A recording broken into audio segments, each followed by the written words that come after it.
Jacques Chirac nous a quittés et je pense que pour rendre hommage à sa mémoire, il convient d'évoquer sa politique internationale et sa diplomatie. Parce que parmi les présidents de la République, Jacques Chirac aura incarné une forme d'esprit français et bien sûr sera resté dans les mémoires, notamment par son refus de la guerre d'Irak en 2003. Il faut se rappeler les circonstances du moment. Les États-Unis voulaient une guerre en Irak, qu'ils accusaient d'avoir des armes de destruction massive. On sait depuis que c'était un mensonge d'État, mais on pouvait s'en douter à l'époque.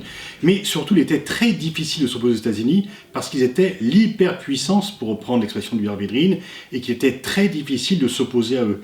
Et qu'il y avait une campagne très forte, que ceux qui étaient opposés à la guerre étaient en fait des soutiens de Saddam Hussein, étaient hostiles à la démocratie et donc étaient diabolisés. Et s'il faut se souvenir d'une action de Jacques Chirac, c'est bien de ce refus à la fois spectaculaire, lucide et courageux de la guerre d'Irak. Il fallait être courageux pour s'opposer aux États-Unis, il fallait être lucide pour voir que cette guerre allait déboucher sur des catastrophes dont on subit encore aujourd'hui toutes les conséquences négatives, notamment sur le développement du terrorisme. Dans le monde, la France était extrêmement populaire parce que justement Jacques Chirac a eu le courage d'incarner cette opposition et de dire le vrai par rapport aux intérêts, de dire le droit par rapport au rapport de force et d'incarner aux yeux du monde entier celui qui n'avait pas peur de s'opposer à l'hyperpuissance américaine pour des questions de principe, pour dire que la guerre n'était pas un moyen de résoudre les différends politiques, pour dire que cette guerre, qui était vendue comme quelque chose de facile, à laquelle on ne pouvait pas s'opposer, était en fait un piège mortel qui allait se refermer contre nous, et c'est ce qui est arrivé. L'histoire a donné raison à Jacques Chirac pour s'être opposé à la guerre d'Irak. Le paradoxe, c'est que quand il arrive au pouvoir, il n'est pas du tout un opposant aux États-Unis. Il n'est pas celui que les États-Unis vont détester en 2003-2004. Il a vécu aux États-Unis, il en garde un très bon souvenir, il proclame son amitié et même il avait critiqué François Mitterrand, son prédécesseur, pour être trop critique par rapport aux États-Unis. Et les deux premières décisions qu'il prend sont la reprise des essais nucléaires qui va fâcher le monde entier, donc celui qui va incarner en 2003 le consensus international, le droit contre la force, incarne plutôt l'inverse lorsqu'il prend le pouvoir. Et puis également, lui que les Américains vont détester, il propose que la France réintègre l'OTAN, donc en revenant sur ce que De Gaulle avait proposé et en revenant aussi sur ce que Mitterrand avait fait, puisque Mitterrand s'était opposé à ce que l'OTAN devienne ce qu'il dénonçait comme une sainte alliance et que la France soit réintégrée. Mais il ne pourra pas mener à bien cette réintégration puisque les socialistes s'y opposent, ils prennent le pouvoir en 1997 et Lionel Jospin devient Premier ministre. D'ailleurs, mis à part l'incident de Bierzet qui a opposé Jacques Chirac et Lionel Jospin, la cohabitation s'est bien passée, les deux hommes ayant choisi en commun Hubert-Védrine qui a fait le lien.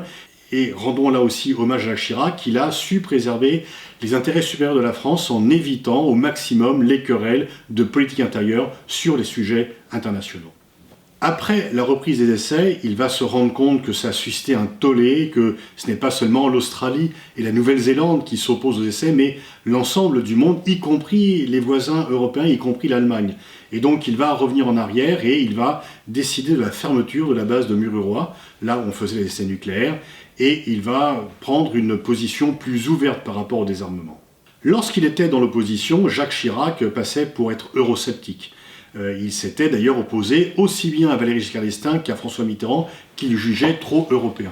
Mais il a compris par la suite qu'on ne pouvait pas devenir le président de la France sans être pro-européen et sans avoir une vision de la construction européenne. Il a donc fait SAMU, je pense tant par conviction que par réalisme, et ensuite il est devenu un Européen acharné, même si effectivement, ce qui restera également en mémoire, c'est son échec au référendum de 2005, référendum décidé en partie pour des raisons de politique intérieure, il ne faut jamais trop mêler politique intérieure et politique étrangère, et le non-référendum viendra l'affaiblir. On se rappelle également que, bien qu'il soit l'ami d'Israël, qu'il a été le premier président à reconnaître la responsabilité non pas de Vichy mais de la France dans la déportation des Juifs, il sera également l'ami des Palestiniens. Sa visite à Jérusalem et son algarade avec un soldat israélien qui l'empêchait de circuler restera dans la mémoire et va aussi provoquer une très grande popularité dans le monde arabe. Jacques Chirac était populaire dans le monde arabe, dans le Maghreb, dans le monde africain, aussi par le caractère très facile de ses relations, par son caractère extrêmement chaleureux qui le caractérisait. Il a aussi tiré en 2002, au sommet de la Terre à Johannesburg, une sonnette d'alarme avec cette formule restée célèbre « Notre planète brûle et nous regardons ailleurs ». Mais s'il s'est mobilisé sur le climat, avec notamment cette taxation sur les billets d'avion, on ne peut pas dire que sa politique intérieure était adaptée à sa diplomatie. Il était plus écologiste dans le monde qu'en France. On se rappelle aussi que dans une vision très gaulo-mitterrandiste, il avait développé des relations très fertiles avec Lula, le président d'un des plus grands pays émergents, et il avait des relations qui étaient très larges avec l'ensemble des pays.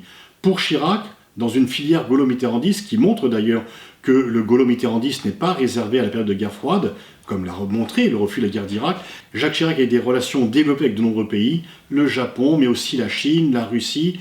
Jacques Chirac ne résumait pas la France à son seul caractère occidental. La France était un pays occidental, mais elle ne pouvait pas être résumée à cela, et les multiples contacts qu'il y avait avec les pays du Sud le montraient. Alors, le grand paradoxe, c'est que, au moment même où les faits lui donnaient raison, au moment même où la situation en Irak devenait catastrophique et que toutes les alertes que Jacques Chirac avait lancées se révélaient ô combien exactes, et on peut même dire que c'était encore pire que ce qu'il avait évoqué, il a cherché à tout prix à se réconcilier avec les États-Unis. Alors bien sûr, il ne pouvait pas faire la leçon aux Américains et dire tout le temps « on vous l'avait bien dit ». Mais il a été au-delà, comme si, saisi par sa propre audace, il était revenu en arrière. Il a eu pour priorité la réconciliation avec les Américains et aussi avec Israël, puisqu'il reçoit en grande pompe Ariel Sharon en 2006, sans dire un mot sur le mur qui se construit et en acceptant l'idée que le retrait de Gaza est le premier pas vers la paix, ce que les plus lucides ne croyaient pas à l'époque. Mais donc au total quand même, il a porté haut et fort la voix de la France. La France a gagné en popularité grâce à son action. Bien sûr, tout n'a pas été une réussite dans son action diplomatique, mais quand même globalement, il a bel et bien défendu la France, il a bel et bien porté l'image de la France au plus haut.